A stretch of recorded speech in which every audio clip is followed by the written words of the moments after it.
Tonight is the fourth segment in our beginner's Kabbalah course, and we're going to be talking about the Kabbalah of Balance. Now, when you hear the word balance, B-A-L-A-N-C-E, what is the first thing that comes to your mind when you hear balance? Yes, please. Not all at once. Struggle. Okay. Anyone else?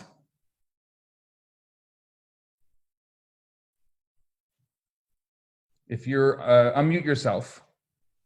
Moderation. Write in the comment box. Moderation. Yes. Moderation. Okay. Balance, moderation, balance, struggle. Fantastic. Anything else? Control. Self-control. Self-control. Fantastic. So we have balance, we have moderation, we have self-control, we have struggle. I think Any about other words? an even keel. An even keel. Okay. Mindfulness. Mindfulness. Fantastic. Okay. Oh, that's not good. To turn that off. Okay.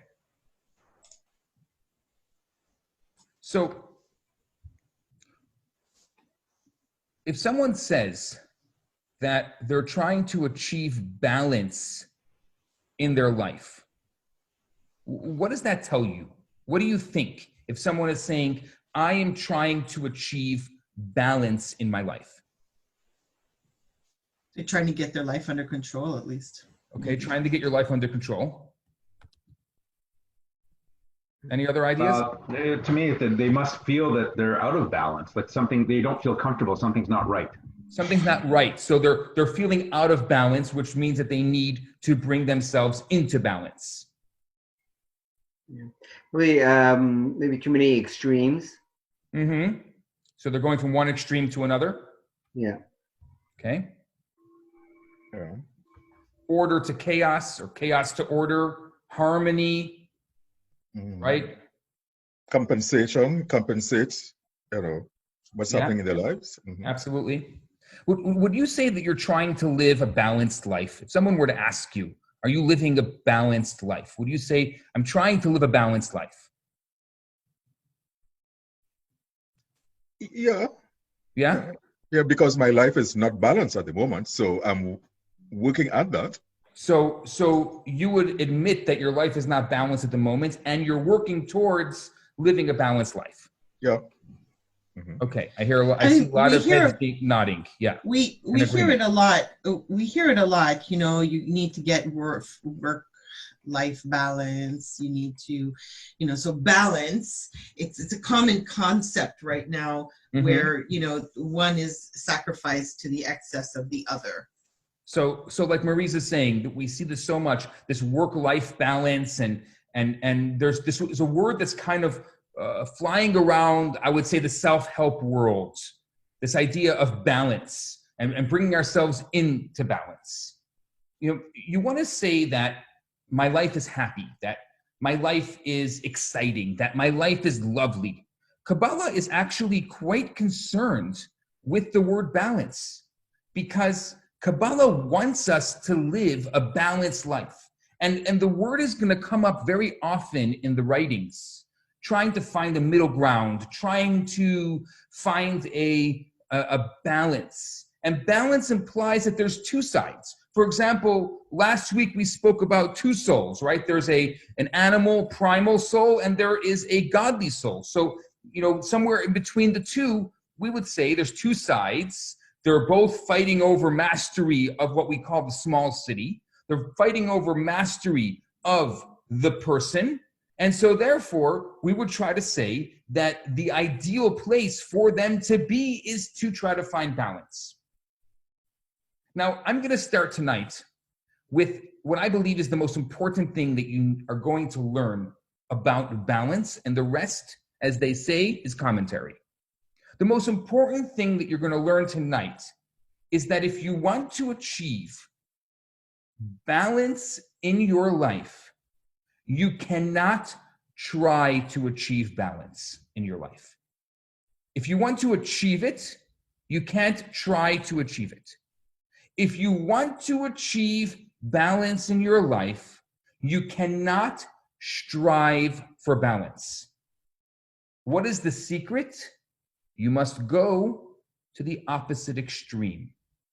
By going to the opposite extreme of where you are today, you will end up in the middle. You will end up finding and achieving balance. Now, can anyone here give me an example of something they're trying to fix or something they're trying to mend in their life? You can even write it in the comments, or you can unmute yourself. Give me something. You know what? Maybe that's too much. Maybe that's asking for something too personal. I want you to think of something that you're trying to mend, something you're trying to fix in your life. Because if you go through tonight's class with the thought of something specific, then all of my generalizations that I'm going to make are going to become much more specific to you, to whatever you're thinking about. So take a moment and think about something you're trying to fix or mend in your life. It shouldn't be something that's just, fluffy, like, oh, I want to be nicer. Yeah, everybody wants to be nicer. I want to be, happier. I want to find self-fulfillment. That's all wonderful. Save it for the self-help gurus. What we want to talk about tonight is something specific, something that you want to change in your life, a goal that you want to achieve, a specific goal. Do you have something? Okay, I got 3 nods, 4 nods, 5 nods, 6 nods, 7, 8, 9. Okay, I see a lot. Yes. You want to say something? Yeah, Good? you know me. Yeah. Confrontation. I'm always with Yes, you. I know, of course. We're gonna get into that a little bit. I thought about that from last week, so we're gonna get a little bit into that tonight. Absolutely. So while you're thinking about this particular thing that you want to mend, this particular thing that you want to change in your life, I'm going to tell you a story. One of my favorite stories is a student, a young man, once came to the Rebbe. Every Sunday, the Rebbe would stand and give out dollars for hours. The Rebbe believed that when 2 people met, something should affect a third. So the Rebbe would give dollar bills to people so that they would take that dollar and give it to charity. Now, most people kept the dollar because they felt that there was a blessing on that dollar, and they would give a different dollar to charity. And with that, the Rebbe would give blessings. People would be able to ask the Rebbe questions, and you'd get, your 20, 30, 40, maybe two minutes at most with the Rebbe. So there's a young man that comes to the Rebbe one Sunday morning. He's in the line for dollars, and he steps forward, and he says in English, "Rebbe, I'm not a good person." Now, you can see on his face, there's videos of all these dollar interactions, and sometimes when I want some inspiration in my life, I just will turn on the video, and some of them you can just watch. They're 6-7 hours long. I mean, just one person after another just coming in front of the Rebbe. And each one is such a fascinating interaction. And so you can see on his face, he's waiting for the Rebbe to just give him these words that are going to set him on his way, that are going to change his life forever, that are going to make him a good person. He turns to the Rebbe and he says, "I'm not a good person." The Rebbe leans forward and he says, "Eh?" I mean, like he didn't hear him. So he repeats it. He says, "Rebbe, I'm not a good person." So the Rebbe looks at him and says, "You're not a good person, so be good." That's it. So you're not good? What's stopping you? Be good. What the Rebbe, in essence, was teaching him is that the answer to all your problems, The remedy to all your issues is doing the exact opposite of what you're doing today. You're not good today, so be good. Tell me what's stopping you from being good. Just be good. And if you don't like what you're doing today, if you don't like the response that you have towards someone or something today, if you don't like what's going on in your life today, just do the opposite. If you're not good, be good. If you're sad, be happy. If you're in bed, curled up, depressed, then get out of bed and stretch. It's not complicated. It's not something that's even uniquely Kabbalistic. It's a very simple idea that if you're ever in a down place, if you're ever feeling bad, if you ever feel like the world is taking you over, like they have you confined to your home and you don't know what to do next, if you ever feel like that, then just do the opposite of what you're feeling. Thank God they let us go for walks. You can go for a walk if you're feeling too claustrophobic in your home.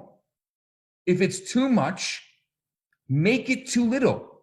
It's your responsibility to take control of that feeling, to hone that feeling, and change it immediately.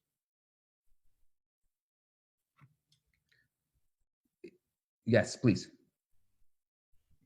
So when you say don't try, you mean do. That's right. Thank you. Right. When I say don't try, I mean just do it.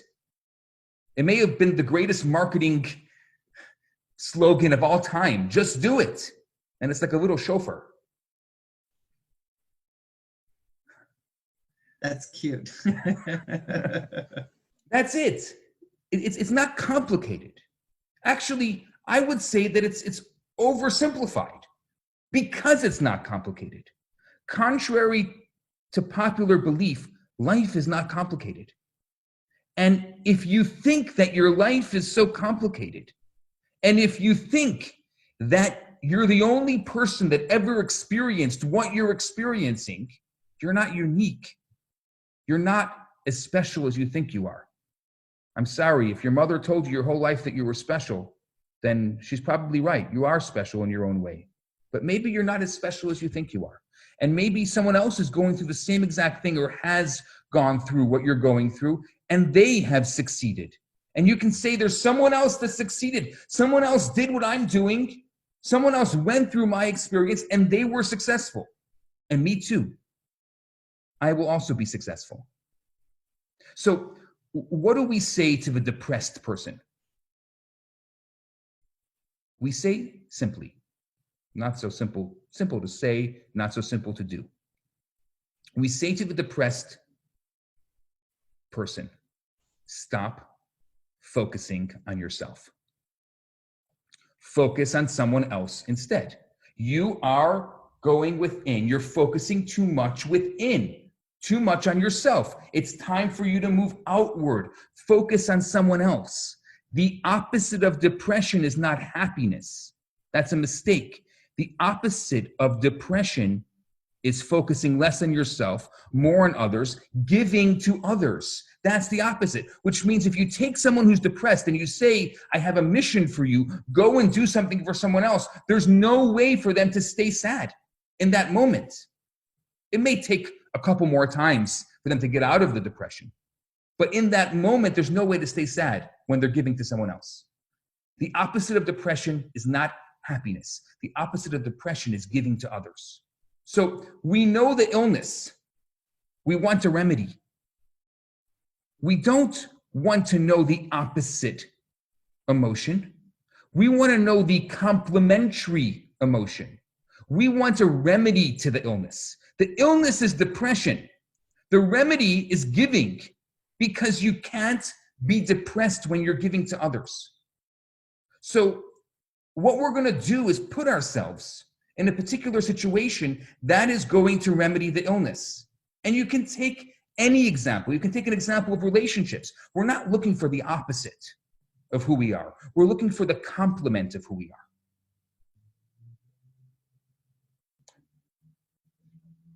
Now, obviously, to a certain extent, we're oversimplifying it, and depression is a very serious thing, and sometimes people have to get medication, and sometimes people need, a little push is not enough. They need something more. They need some intervention of some sort. So I'm not talking about a clinical depression, and obviously I'm not saying that this advice is instead of getting proper advice. But the point is that sometimes it's not clinical, and we're in a little funk, and we just have to get out of that funk. And the opposite of being in a downward, in a sad state, is being in a giving, being in an open state. Rabbi, I have a quick question here. Sure. Isn't the issue, the reason why, again, using depression as the example, people don't know how to get out of it is because they don't know what the complementary of it is. No, because people find themselves in situations and they don't know how to get out of it because they don't know what the complementary is. So, like one of the jobs of a mentor, in the Torah says that you have to find yourself a rabbi or find yourself a mentor. One of the jobs of the mentor is to teach you what the complement of that other thing is, to show you how to get out of that state. It's so easy to get, it's very comfortable to be down, to be full of yourself, to just think about yourself so much, and it's just so bad. So it's hard to say to somebody who's down and out, snap out of it. Come on, snap out of it. It's very hard to say it to that person because it's comfortable. It's cozy when you're curled up in your bed. It's cold outside of the bed. So there's also, sometimes the person just doesn't have the ability to get up. They need someone to care about them. They need someone to stretch out their hands and give to them and pull them up and say, it's okay. I see so many people who, I've been trying as much as I can for people who I have numbers for to call them and see if I haven't seen them on one of the classes over the past few weeks, or if I haven't spoken to them or they haven't called me, trying to reach out and call them. And I can't believe how happy and how overwhelmingly happy people are, because we're just lacking that social interaction. So for some people, this woman I called this morning, she's a Holocaust survivor. I'm the first person she spoke to in 2 weeks. Spoke to. Think about that kind of loneliness. So I'm not belittling that. There's a real loneliness going on right now for a lot of people. And I want to make sure that's important to mention. There's a real loneliness going on. And we need to allow people and help people. But that's our job now. You're feeling down? Call somebody. Anybody you call is going to be so thankful that you called them. Just call someone. Just pick up the phone and call anyone right now. People are lacking that social interaction to so much that they're literally, going through their social media or just, trying to interact somehow with people or to live vicariously through other people's Facebook feeds. So whatever we do right now is going to be so exaggerated because we need it. And that's a great example of this balance. When we need something so much, we're going to find it. I think, the classic example is I've lived vicariously through 4 pregnancies. And my wife, when she has a craving during pregnancy, I need it now. And it could be the craziest thing that you've ever heard of. Talking about peeling lemons like they're oranges. But obviously, for whatever reason, she was deficient in that particular vitamin that the lemon could give her. And she was peeling lemons like oranges. And I've heard even crazier stuff than that. But if you're deficient, you have to listen. The same way a pregnant woman can listen to her body, and you cannot negotiate on a craving that she has. Our soul also speaks to us. And we can't negotiate. Our emotions also speak to us. And we can't negotiate on a craving that they have. We have to listen to them. Now, within reason. sometimes it's a fake craving and sometimes it's a real craving. I'm not talking about the pregnant woman. I'm talking about our emotions. So I want to go a step further. There's a word that's so commonly used in our lexicon today. What's the opposite of love? Indifference. Indifference. Any others? What's the opposite of love? You can even write it in the comments if you want. Fear. Fear. Fear, okay. Hate. Yes. What else?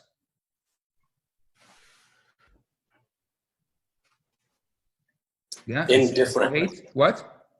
Indifference. Indifference, okay. I see jealousy, despising. Okay, someone else said hate. So I think that in general, we see hate, indifference, jealousy, all these are great words. For Kabbalah, the opposite of love, remember, we're not talking about the opposite. What are we talking about? The opposite on a complementary level. The opposite of love on a complementary level is fear. So many of us in our lives live based on fear. We create our narratives based on fear. The 6 o'clock news is really good at feeding into our fear-based narrative. I'm afraid of such and such. I can't go out of my house now at all. And if I do, I will put on enough layers to make sure that nothing can get into and affect me. It's scary. It's a scary world out there. That scares me. That scares the living daylights out of me. I fear that it's not going to be good. When we talk about balance, the first step in balance is to find the two opposites, to find the two ends of the stick. That's how you create balance in your life. You have to first find the two opposites, and not the opposites that you think, like love and hate or love and indifference, which is an opposite in its own right. It's the complementary opposites, like love and fear. Now, until you came to the class tonight, you were thinking that the opposite of love is hate, or the opposite of love is indifference, or the opposite of love is jealousy. Now, you're starting to think that the opposite of love is fear.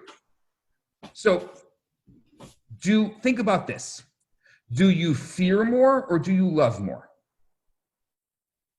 In your day, do you govern your emotions more based on love, or do you govern your emotions more based on fear? The ultimate balance, when we're trying to achieve balance, is 51 to 49, because you can never have 50-50. There's always going to be one that will be a little more dominant. So a balanced person will constantly be going back and forth, 51 to 49, 51 to 49. But in the emotions of love and fear, the balanced person would have 51% love and 49% fear. The moments you're afraid of anything, the moments that you're in fear, I'm not saying don't be afraid. I'm not saying that there aren't things to be afraid of. I come from Chicago. In Chicago, we always say there are places that white man don't walk. I'm not saying that there aren't things to be afraid of, but it's about being conscious of the idea that they're just two opposites of an extreme. That's already enough. That if you have a tightrope, if you have a pole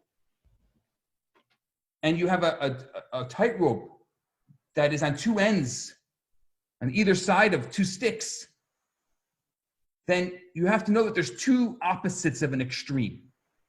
And finding balance is somewhere in the middle. That's already enough. I mean, I would be satisfied with tonight's class if we just ended here. Now we can go home, right? We are home. Exactly. But the Why moment... would you say that? What? Why? I'm just saying that, obviously I have a lot more to say, but Okay. I'm just saying that because if you just learn that tonight, if you just learn this idea of complementary opposites, I would be happy if that's the only thing you take home from tonight. So the moment you look and you say to yourself, emotions do not have an understanding, they don't have an intellect, they don't have a knowledge, you can see that they're two opposites of an extreme, emotions and intellect. One coming from the heart, the other one coming from the brain. You can see that they're two opposites of an extreme. So, if you say that there are particular things that happened in your life, and you say, well, that's coming from within me. I'm afraid. I'm loving. I think about how many things that I approach from fear, or how many things that I approach from love.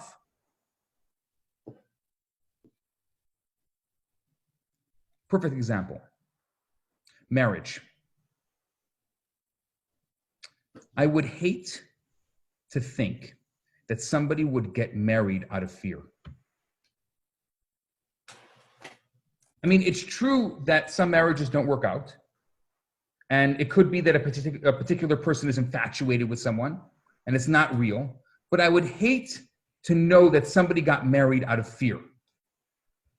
I would want to think that the emotion associated with marriage would be love. But marriage could happen out of fear. It could be fear that there's no one else out there. It could be fear of the unknown. It could be fear of dying alone. It could be fear of old age. There's so many things that could actually create fear in the relationship. So what we're concerned about right now is, where is that emotion coming from? And the methodology could be the same. The actions could be the same. We're going to learn soon that actions are garments of the soul. They're not really ours. We'll talk about that in a second. But what's really us, for example, with these emotions, we can't separate ourselves from our emotions. They're really us. And so therefore, we need to understand that when we do something, or when we say something, or when we think something, where is it coming from? Is it coming from fear, or is it coming from love? So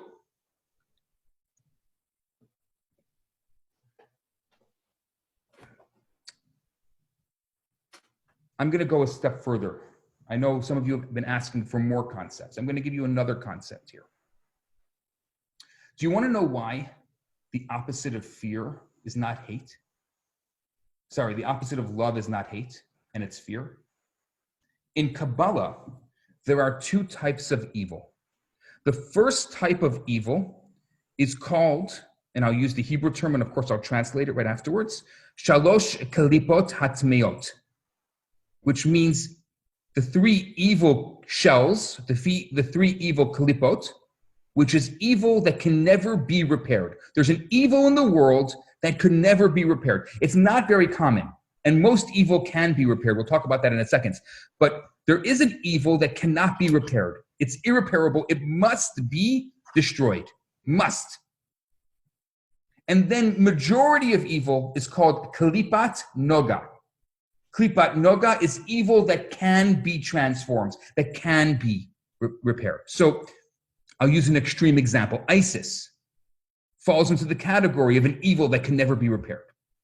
But majority of evil can be transformed. And majority of things in this world can be used for good or for evil. Look at us right now using Zoom, using the internet for good. But there are some people who use the internet for evil.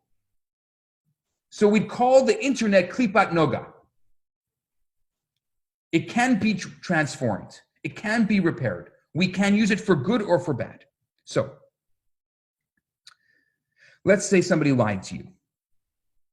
Do you hate the liar or the lie? Do you hate the person who lied to you, or do you hate the action?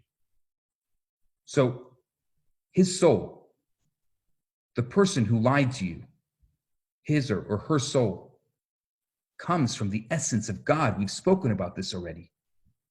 You can't hate someone who comes from the essence of God. You can't hate something so powerful, something so spiritual, but you can hate their actions. You can hate what they do. You can hate what they say, but you can't hate them because they have a purity, an essence. Unfortunately, they've made the wrong choice, but you can't hate them, just their actions.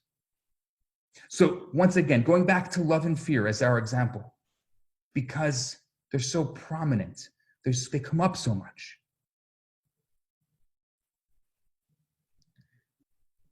Think about love and fear and which is the dominant factor in your life. Do you live your life based on fear, or do you live your life based on love? We need a certain level of fear and we need a certain level of love, but which one is the governing? What is your go-to response?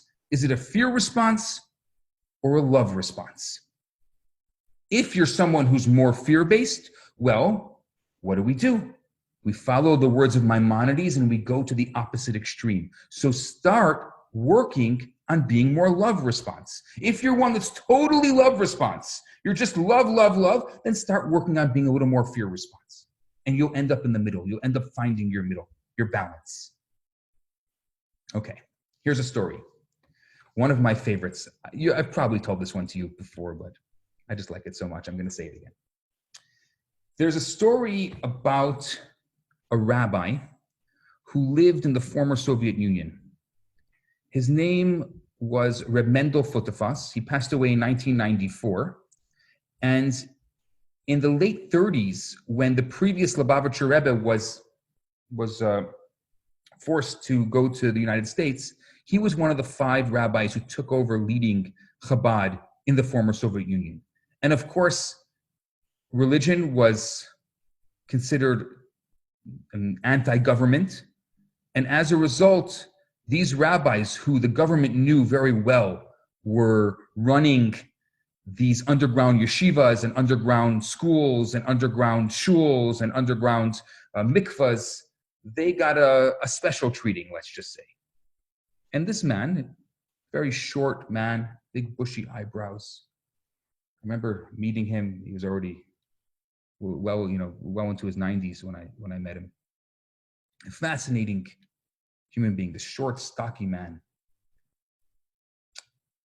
He had like this very nice, polished white beard. He spent 25 years in a forced labor camp in Siberia for one reason, because he taught Torah and it was illegal. So they sent him for 25 years to a forced labor camp just because he was a rabbi. They asked him, how did you survive? So many people didn't survive. You were sent there to your death. How did you survive the forced labor camp? How did you survive the harsh brutalities?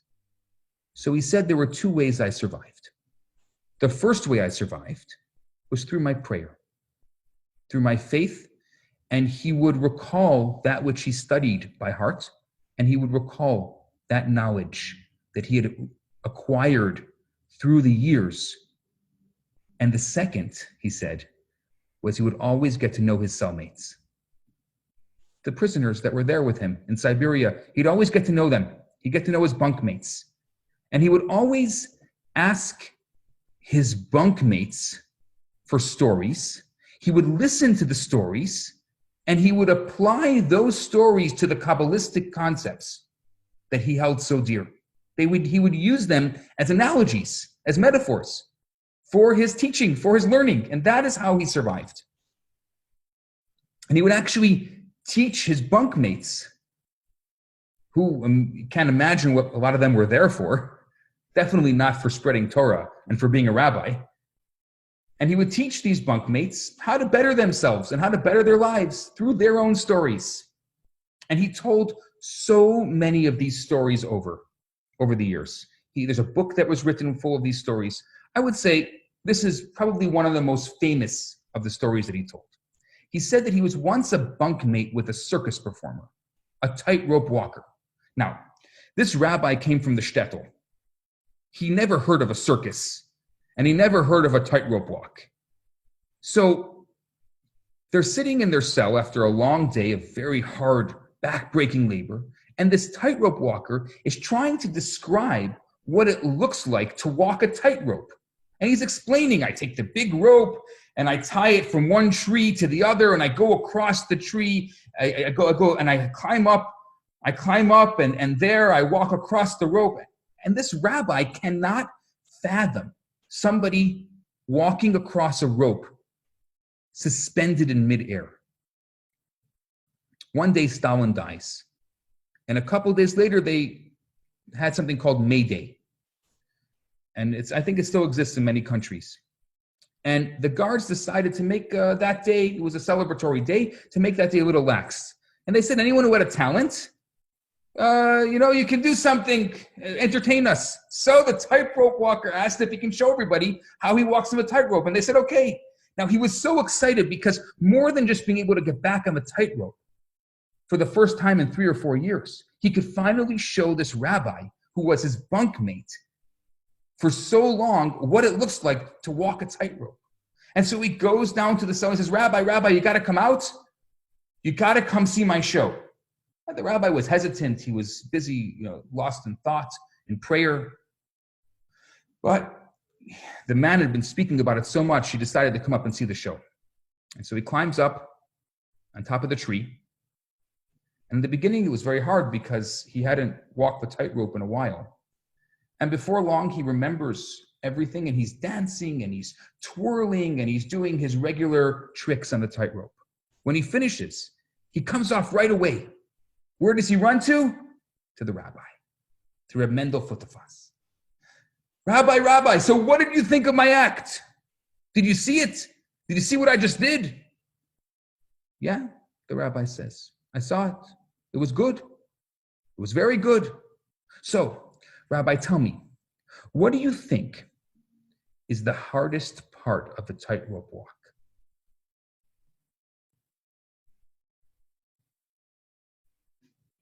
So the rabbi thinks. He says, sorry. He says, what do you think? How do you do it? How do I do it? What's the trick? So the rabbi closes his eyes and he thinks a second and he says, the trick is you never look down. You just look at the tree. You just look at the goalpost. He says, you're right. You're right. That's how you walk a tightrope. You just look at the goalpost and you never look down.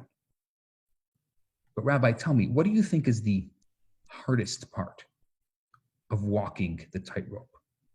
So Mendel said he closed his eyes again and he thought about it and he pictured the whole scene in his mind. And he said, the hardest part of walking the tightrope is when you have to turn around. When you're at the end of one goalpost and you have to turn around and walk towards the other one. Because for a few moments, you can't see the other goalpost. So tightrope walker lights up. He says, you're right, Rabbi. So how do we do it? How do we do it for those moments when we can't look at the goalpost? What are we doing? So Mendel closes his eyes and he thinks for a moment. He says, I don't know. How do you do it?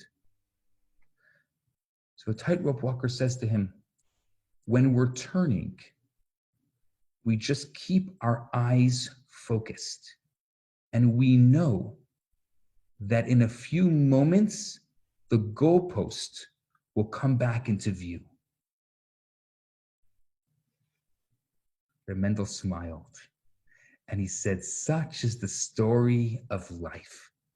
We're all walking a tightrope. We all dance the tightrope. We do acts on the tightrope. But the secret to life is to keep our eyes on the goalpost. Never take your eyes off the goalpost. Never take your eyes off the destination. But sometimes Sometimes it happens that you have to make a move. You have to take a risk. You have to make a move that maybe for a moment you won't see the goalpost. During those moments, Reb Mendel says, that's where you need to remember to have faith, to have hope, and to realize that your goalpost is not far away. Don't get sidetracked, because if you get sidetracked, you're going to fall to the ground. You need to remember that if you just make your move and turn the right way, your goalpost will be back in view. In our lives, trying to find balance means understanding, defining, being real about who we are, finding the opposite extreme to the experience that we're having. And once you find that opposite extreme, you make that your goalpost. Once you find the complementary element of your life, you make that your goalpost. And naturally, you're going to find the middle. Naturally, you're going to find the balance. So like I started tonight, finding balance. The key, the secret to finding balance is not finding balance. The secret to finding balance is finding the opposite extreme. And when you strive for the opposite extreme of where you are today, that is when you're going to find the balance there. That's where you're going to find the balance. And if you can't figure out what that complement is, if you can't find out what the opposite extreme, what the two ends of your goalposts are, so if you're over here, if you can't find what the other goalpost is, then you have to search for it. You have to search for it like something you lost. Like you search for a mate. You search for a mate like something you lost. You have to search for it.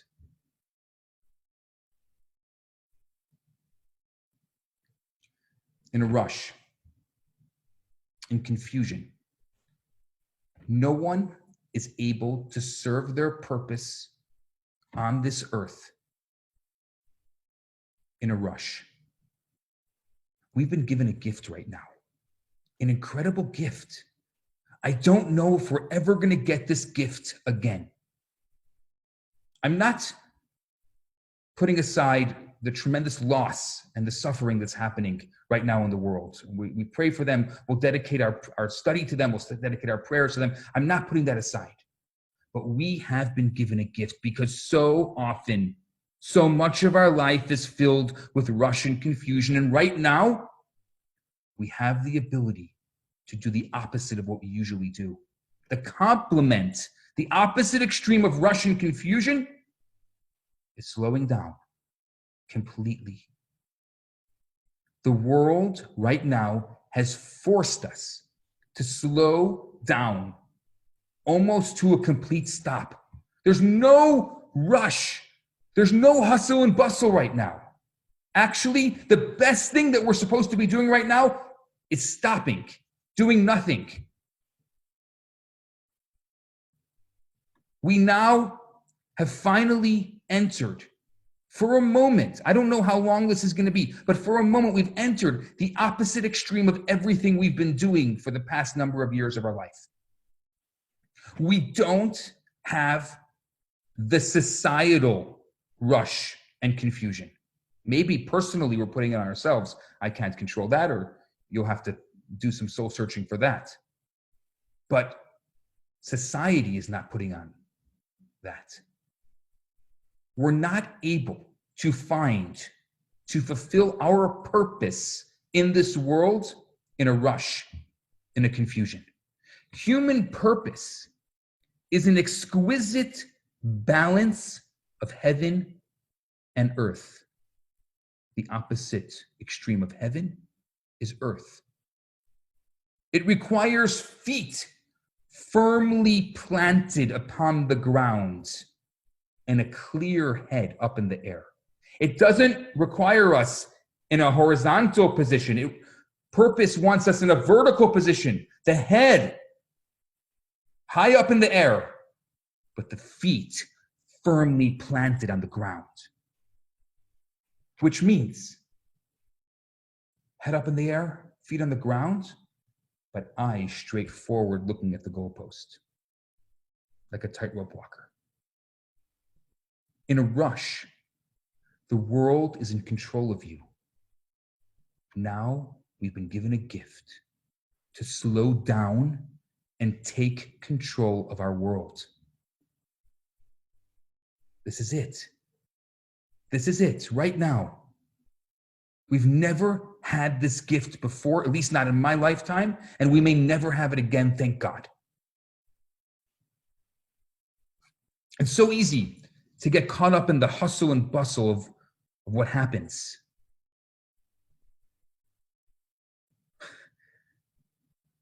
The opposite of working hard is not going on vacation. The opposite of the hustle and bustle is not the vacation. A lot of people think, I'm going to work hard and I'm going to play hard. Vacation is not going to help you. It's actually just going to be counterproductive, because then you're going to need a vacation from your vacation.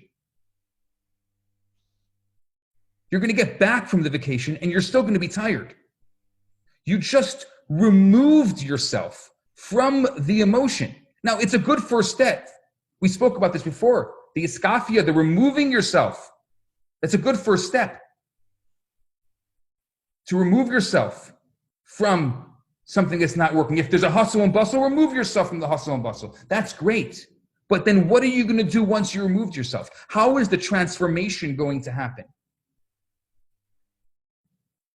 If you decide you want to lose weight and you remove carbs from your diet, for example, okay, that's great. But you can't just remove carbs. What are you replacing it with? So if you're replacing it with taking control of your emotions, slowing down, focusing, creating goals, figuring out where you stand, finding your vibration, finding your senses within the framework of this world, not outside of this world or above it, then you've done something good. To use, again, the example of the acrobat and the tightrope walker, a great rabbi once said that if the man on the tightrope would think about the money he was earning with his act instead of concentrating on the goalpost, he's going to make a mistake and crash to his death. And so he turned to his students and he said, and shouldn't we think about the service of God in the same way? Somebody once said, I don't believe in God, but boy, am I scared of him. Do you live in fear of being the opposite of love? We end up making a lot of mistakes. We end up doing things that we don't even realize we're going to regret somewhere along the line because we made that choice. Because we had to make that choice. We didn't have a choice. It's not true. We have a choice. We always have a choice. Actually, that's the only thing that's truly us, is our choice. Choice is all we have. Nothing else in our lives truly belongs to us besides our choice. And that's why we're so concerned to study and to understand these ideas, to constantly dig deeper, to dig further into these ideas so we can make well-informed decisions, so we can make choices not necessarily on what we need right now in this moment, but what we need in the future. God did not create this world because he needed to create this world. God created this world because God had what we call in Hasidic terms, in Kabbalistic terms, a taiva, a desire. What is the opposite of desire on the other end of the stick? the opposite extreme of desire? It's need. Think about that. The opposite of desire is need. So, instead of living your life based on need, live your life based on desire. Now, there's different types of desire. There's positive desire and there's negative desire. So imagine living your life instead of based on need, living your life based on a positive desire. Instead of living your life passively, the opposite extreme is living your life actively. Desire is active, need is passive. Things are going to come up that you need, and there's no choice. You need certain things. It's a reality. You can't live without food. You need food. Here in Canada and Montreal, at some point, we need winter tires. Why? Because if the day comes that you have to put your winter tires on, you're going to get a ticket. So if you don't get winter tires, what happens?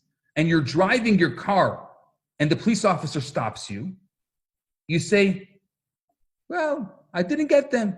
I didn't need to get them. You know, that's it. I didn't need it. He's going to look at you like you're crazy. But today, let's just say, I desire my winter tires so I don't slip.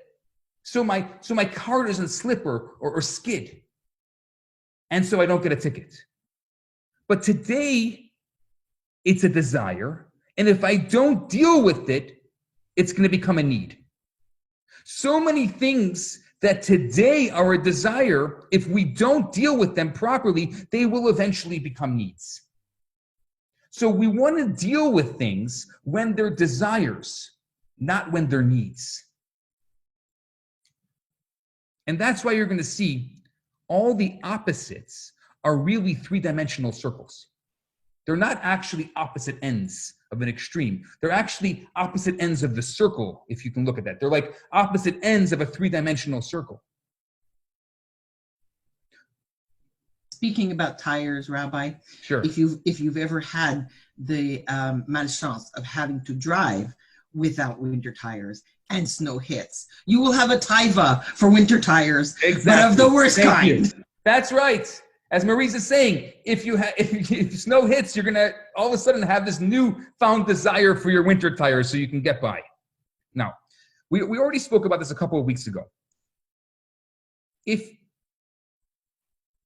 it's for me, if it's a desire for something that I desire for myself, for the I, for the ego, it's bad. If it's something that I desire for someone else outside of me, if it's something above me, then it's good. We've already concluded, well before we've had this conversation, that we don't know why we eat or sleep. We don't know why we drink. We don't know why. I mean, we know that we have to, and if we don't, we're going to die. But we don't know why. We don't know why we do that. We can analyze it beyond things that we don't know. But there's no way to truly understand the desire of eating. We know that if you don't eat, you're going to starve. But there's no way to even prove that scientifically, that why we need to eat, if you want to put eat into this context. Now, we can put chocolate into this context because you don't need chocolate. Okay, I know some of you are saying, yes, I do need chocolate. Oh, I'm happy for you. I'm proud of you. You and your taivas. But you don't need chocolate. You could cut to the point where your desire is so strong that it turns into a craving. And then it becomes a need. But that is a self-imposed need. It's not a real need. Are you going to let the chocolate control your desires? Are you going to become controlled by a chocolate bar? I mean, I think much better of you. I think you're stronger than that. Kabbalah thinks of us as a piece of God. That means that our potential is infinite. And you're going to put yourself to the point where you're going to let a chocolate bar control infinite potential? What Kabbalah wants always is mind and heart. The mind must hone. The mind must dominate the heart. It has to hone the heart. 51 to 49. We touched on this last week. I'm just going to go a step further, which means the mind should hone the emotions, but it doesn't dampen the emotions. It hones it. It doesn't destroy the emotions. It just hones it. We need the emotions. Imagine me right now giving this class without my emotions. It's going to be very monotone, and you're probably going to be all sleeping. Our mind, to be able to explain these very difficult ideas, we need our emotions, our passion, but our mind needs to be in control. So when I'm passionate, when I'm excited about what I'm saying, it's much easier for you to appreciate it. You're not going to fall asleep. This is, for a moment, the mind controlling the heart, the mind honing the heart. So which means the mind is going to plan, the mind is going to create the planning behaviors instead of responding. A lot of people just respond to things. We spend our whole day just things coming at us and responding. It's like a survival mode. We have this our whole life. It's like one big mushmash. We're just constantly in survival mode. How am I going to get through the day? How am I just going to be able to do it? Okay, here's another day. Here goes. Is that how you want to live your life? Now's your opportunity. There's a little silver lining in this difficult time that we're in now. A little tiny silver lining. And that is, we have the ability to take a step back, to put our life in balance, to put our life back into focus, to not react, to not be impulsive, to take a step back and plan. How do we do that? What's the first step? Well, let's just talk about the first step of controlling or honing the emotions. In order to hone the emotions, in order for the mind to be in control, the mind needs to figure out a way to allow things to be calm, to be settled, because the mind likes calm, it likes sequential, it likes to have things in order, it likes to have things taken care of. The passion, the desire, that's all over the place. It's working on everything. The mind wants things calm, cool, collected. Remember, our animal soul, our primal soul, it's in the left ventricle of our heart, which means that it uses the blood. It has full control over ourselves. The divine soul is in our brain. So in order for the godly soul to hone the animal, the primal, it has to take control from the brain. Our brain, we have to be able to take a step back and not respond. Every time we're impulsive, every time we respond, impulse items are a multi-billion-dollar business. Every time we pick up an impulse item, we are allowing our emotions to take over our mind. Every time we take a step back and we think and we focus, even if it's just for a minute, even if it's just for a moment, every single time we do that, we allow our mind to control, to hone our emotions. So now, we need that animal within us. It's our nature. It's who we are. It's our emotions. It's our primal needs. We need to have it. But we also have an intellectual perception. And that intellect also has needs. And we need to be able to control those needs. Because if those needs get out of whack, well, then I don't have to tell you the results of that. Overeating, oversleeping, addiction. There are times in your life that you're going to be more emotional. And there are times in your life that you're going to be more intellectual. What you want to do is you want to start right now by being more intellectual than emotional. That's balance. I'm not saying don't be emotional ever.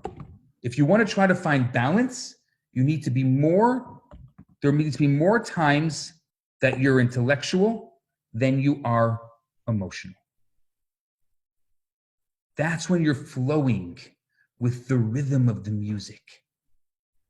You want to make sure that you're not going to flow into the other. So there are times that you want to be able to flow within the rhythm of the music.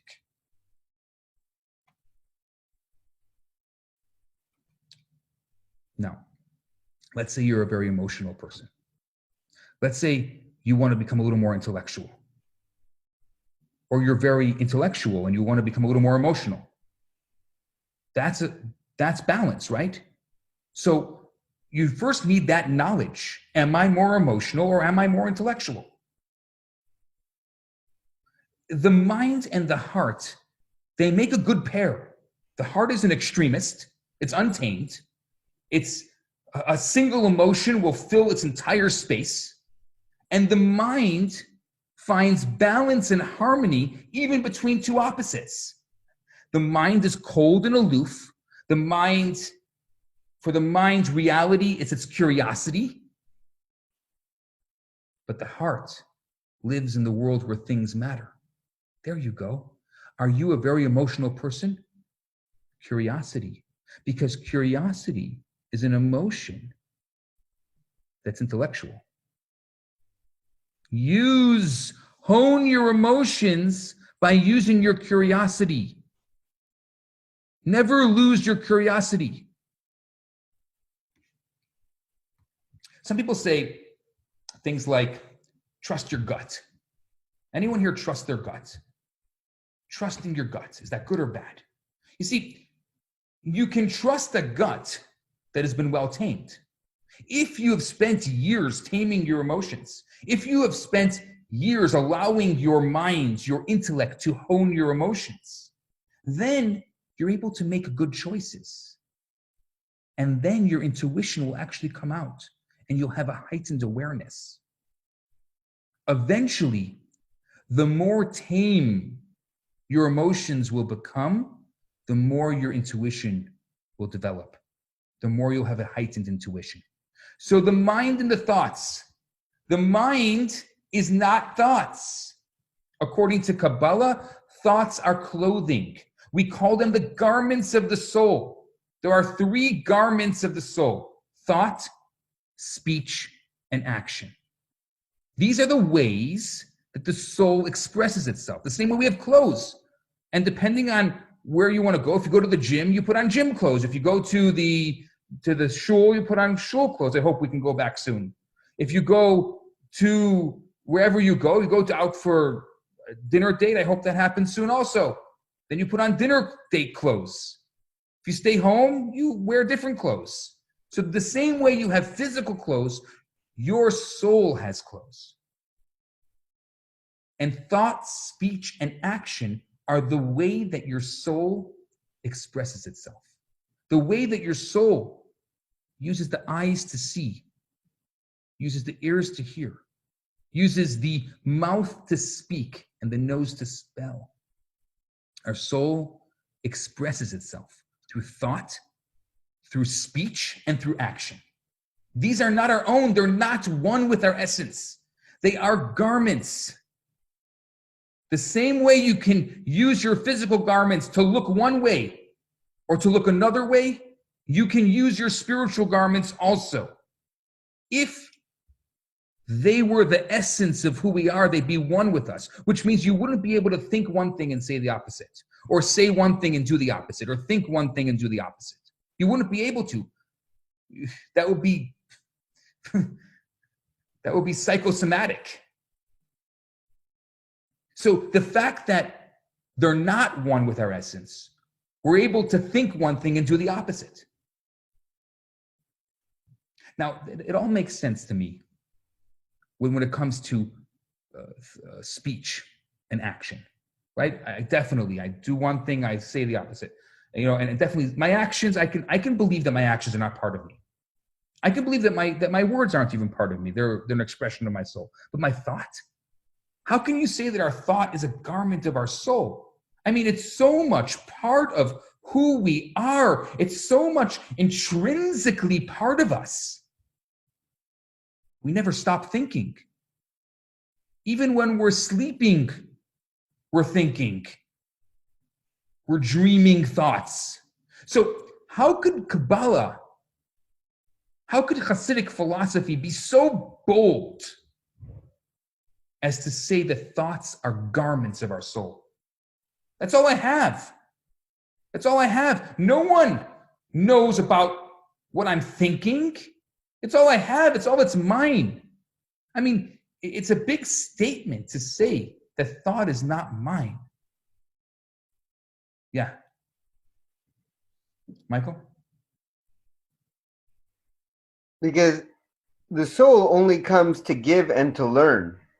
But thoughts, they can be greedy, they can be a huge gambit of things, whereas the soul only comes to give and learn. There you go. There's a great example there.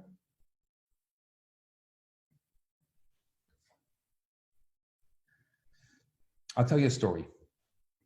It may not be a story that you have heard before. In 1945, right after World War II, the prevalent thinking in psychology was a brain cell is a brain cell is a brain cell. But a brain cell can never be changed. Right? Remember they used to say, don't drink alcohol because it's going to kill brain cells? That a brain cell can never be changed. There was a problem going on in the early 50s and then later in the 60s in Israel. The problem is that people were moving to Israel. Jews, the right of return, were coming to a newly formed state of Israel. And they were coming from third world countries. So yesterday they were hunting for their food, and today they have to go to a grocery store. Now, if a brain cell is a brain cell is a brain cell, how are we going to be able to allow these people who yesterday were hunting to become part of a civilized society? It's practically impossible. So you're talking about bringing people. It was most prominent in the 60s when the Jewish community from Ethiopia was coming, right? They were in Ethiopia. I mean, they were literally in shacks and I mean, who knows what was going on over there. And now they're coming to Israel. They have to now be acclimated into a first world country, if you call it that. And so there was a professor, and he researched the theories behind cognitive psychology. And he created a new study. You can look it up. It's called Cognitive Restructural Modifiability. And today, it's actually taught widely. And he basically proved in his research that brain cells could be restructured. He proved that you can change the formation of a molecular structure, which means that, for example, people that are on an extreme level of autism and Down syndrome, to a certain extent, again, I'm using an extreme example here, their brain cells can be manipulated and modified. Now, what was fascinating about this is years after he figured this out, he actually had a grandson that was born with Down syndrome. And this particular grandson spent a tremendous amount of time doing research on him and with him. And this boy, now in his early 40s, is married with children, has a regular job and a regular life. And if you look at him walking down the street, you'd never know that he was born with Down syndrome. That grandfather was the one who did all of this work. And he passed away just a few short years ago, well over the age, I think he was 102 years old when he passed away. His name is Dr. Reuven Feuerstein. And I had the good fortune of studying his methodology and studying about this absolutely incredible person. Until I studied cognitive restructural modifiability, I never was able to truly understand the idea of thought being a garment of the soul. The thought not truly being ours. That thought is outside of us. And the power that we have to control our thoughts, I never could understand it. But once I started studying these ideas behind restructuring brain cells, of course thought is so powerful. Thought is all we have. We used to think that choice is all we have. It's thought that's all we have. We have the ability to control our thoughts. Wow. Think about it a second.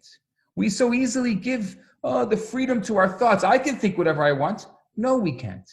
Whatever we think, we wear on our forehead.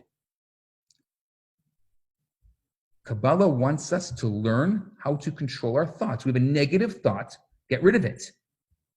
Don't just empty your thoughts. Don't just empty your mind. Replace it. Remove the thought and replace it with a different thought. So in the beginning, you can just have one thought. It could be your go-to thought. That's the thought that I replace all my bad thoughts with. And you just get used to it. And eventually, over time, you'll be able to train yourself to be able to get rid of bad thoughts and replace them with good thoughts. We have to get into the habit of replacing thoughts. We can't allow negative thoughts to take us over because those thoughts create our reality.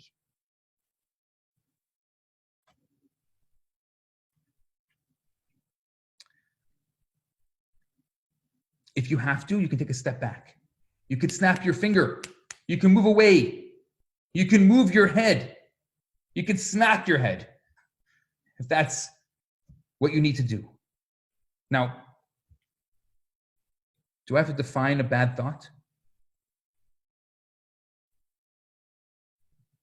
Bad thoughts are anything that are not a good thought, which means if it's unclean, if it's a primal thought, it's a bad thought, and it's not a good thought.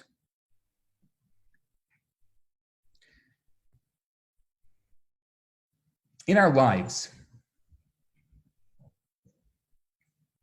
we're constantly between one place and another, trying to navigate ourselves in a confused world, trying to make sense of all this, the good and the bad and the ugly, trying to find what is our purpose, trying to find what is our place, trying to find what's meaningful, what's not meaningful, how to make sense of everything that's going on in this world, how to make sense of our lives. It's hard. It's not easy. We're going through a very difficult stage. And what I want to do tonight is I want to end off with an age-old Kabbalistic idea. The truth is that it's really the wrong time to be talking about it, because if you go according to a Jewish calendar, we should be talking about it in 4 months or 5 months from now, closer to Rosh Hashanah. But I just find this is such an amazing opportunity that we're in right now, where the world has slowed down. It's allowing us to do it. I hope that come before Rosh Hashanah, we're not going to have the amount of time that we have now. So I am suggesting that we start right now. And it's the idea of cheshbon hanefesh. It means it's like this. Every single night, before we go to sleep, we are supposed to take an accounting of our day.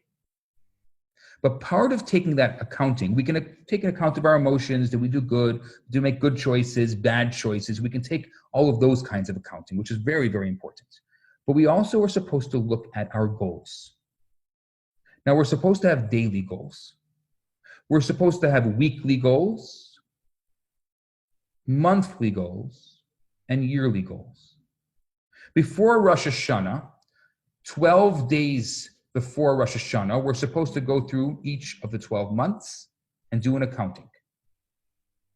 Now, I'm going to go the opposite. If we have a yearly goal, it's supposed to be that we have a yearly goal. And then our monthly goal is 12 steps to complete our yearly goal. And our weekly goal is 4 steps to complete that monthly goal. And our daily goal is 7 steps to complete that weekly goal. So our daily goal feeds into the weekly goal, that feeds into the monthly goal, that feeds into the yearly goal. You can even go further than this. Kabbalah doesn't say this, but I'm going to say this. You can have a 10-year plan or a 5-year plan. And you can do the same thing. The annual goal is 5 steps to complete the 5-year goal. And the monthly goal is 12 steps to complete the annual goal, that's 5 steps to complete the 5-year goal.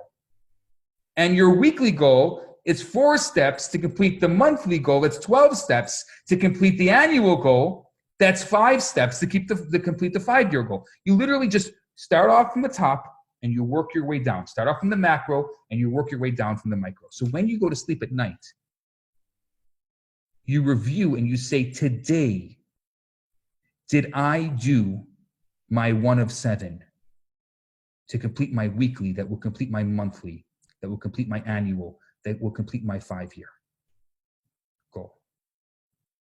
That's what you do. And then what you do is you make tomorrow's plan for how you're going to complete that goal tomorrow. And once a month, traditionally on Rosh Chodesh, on the first of the month, you just review. Well, first of all, once a week, you, traditionally Motzei Shabbat, right after Saturday night, you review your weekly goal. On Rosh Chodesh, on the first of the month, you review your monthly goal. And then closer to Rosh Hashanah, you review your annual goal. I believe that if you were to say that to someone on a regular day, that would be overwhelming. It's overwhelming even right now to talk about it like this. But right now, we have this opportunity, an opportunity like we've never had before, and God willing, we'll never have again. So I am encouraging you to leave this course, these 4 weeks that we've been together, with cheshbon hanefesh. And every single night, before you go to sleep, before you say the Shema, which you give over your faith, you give over your soul to God, because the Talmud says that sleep is 1/60th death. So we need to have the faith in order to fall asleep, with the faith to give our soul over to a higher power. Before we do that, instead of going to sleep with the TV on or going to sleep however else we go to sleep, sit down and do an accounting of your day. And think about what you've done today, what you've accomplished today. You can congratulate yourself. You can show gratitude as well. Show gratitude for what you've done today. Show gratitude to the people that you've encountered today. And then go through your list and say, did I accomplish what I was supposed to? If you didn't, it's okay also. Put it on tomorrow's list. And you start that way. If it's too much to start with an annual goal, start with a weekly goal and divide it into 7 parts. Just start 1 week. Do 1 week at a time for the next 4 weeks, just to get used to this idea of making a daily goal and a weekly goal. And then slowly you'll work your way up.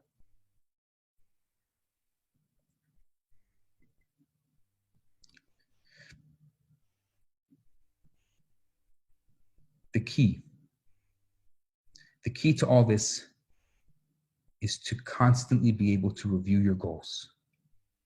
So every night when you go to bed, when you're walking the tightrope of life, you can ask yourself, where is my goalpost? I have a goal. I know where my goalpost is.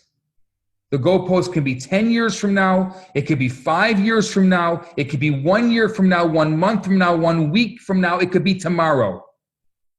But it's a goal. I know where I'm going. I'm not going to fall down. I'm not going to get sad. I'm not going to get depressed because I have somewhere to be. A real place to be, not a place that society forced me to be, but a real place to be because it's my personal goal. And I look at them every night and I analyze them every single night. And I look at my 10-year goals and my 5-year goals. I look at them and I could see tomorrow what I'm going to do tomorrow. So I've got to be up bright and early because I've got to complete my goal. And I could see how what I'm going to do tomorrow is going to eventually end up in my annual plan or my 5-year or my 10-year plan. And that, my friends, is what Kabbalah's view on balance is. I thank you very much for joining me on this journey of 4 weeks. I hope that it's been enlightening. I thank you for taking the time to listen. I know there's a lot of distractions right now in our lives. And the fact that we can be together, you're enlightening me because I'm able to see. For those of you I can see on the screens that I could see you and I have my social interaction that I'm craving so much. So just the fact that we can be together, and even though we're not physically together, we are physically together because we're able to be here together, sharing this space and this time. And Hashem should bless us, each and every one of us, that we should be able to get through this and we should come out of this stronger, happier, healthier, more balanced, with the ability and the freedom and the peace to be able to know what's good and bad, what's right and wrong. And Hashem should bless this entire world that never again should we know from the difficulties that we're going through. And we shouldn't have to go through illness and suffering in order to find purpose and balance, that we should be able to find purpose and balance without illness and suffering. And we should be able to live in a world that is truly a world filled with peace, filled with prosperity, and only goodness and kindness. L'chaim, everyone. L'chaim. Amen, Rabbi.